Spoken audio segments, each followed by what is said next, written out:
Votre tube a quelle longueur depuis Assirmel jusqu'à la mer? 505 km exactement.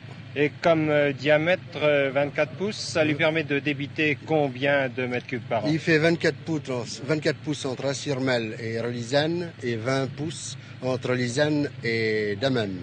Il a une possibilité de débit de 1 milliard de mètres cubes par an sans station de compression.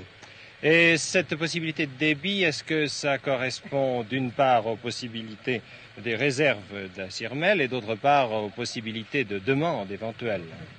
C'est nettement inférieur aux possibilités de réserve d'Assirmel et c'est par contre à peu près le quadruple de la demande actuelle pour l'Algérie.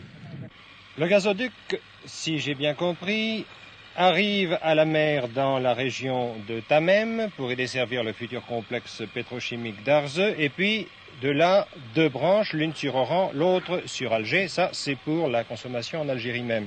Mais exact.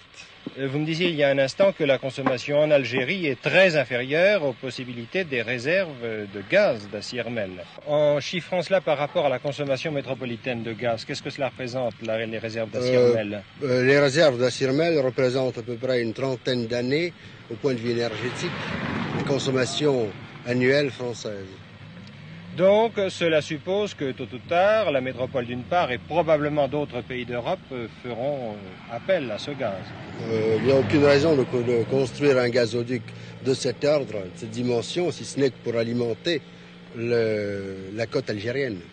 Cela pose donc un problème de traversée de la mer. Je sais qu'il y a plusieurs possibilités, navires méthaniers ou pipelines sous-marins, enfin tout ça c'est le secret de l'avenir. Pour en revenir à ce chantier, quelle proportion avez-vous d'ouvriers européens et musulmans? 50% sensiblement de musulmans et 50% de personnel, mais soit métropolitain, soit de souche métropolitaine, mais implanté en Afrique du Nord. Et parmi les spécialistes, parmi les soudeurs, par exemple, avez-vous des musulmans? Il faut compter 50% de musulmans parmi les soudeurs. Sur 40 soudeurs, il faut compter une vingtaine, formés dans le pays. On prend des ouvriers sans formation spéciale. Il y a une école de soudure et on obtient des spécialistes.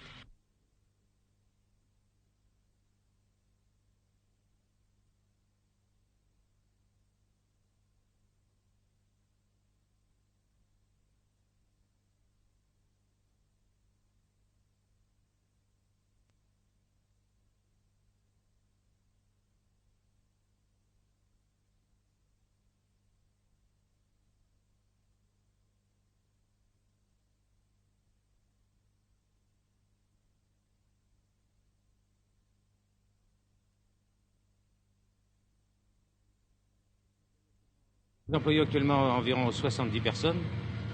Sur ces 70 personnes, une soixantaine de musulmans et une dizaine d'Européens, Européens métropolitains ou algériens. Bon, c'est donc la première fois que vous travaillez avec des musulmans de façon massive. Est-ce que vous êtes content de ce personnel? Plus satisfait que nous le pensions.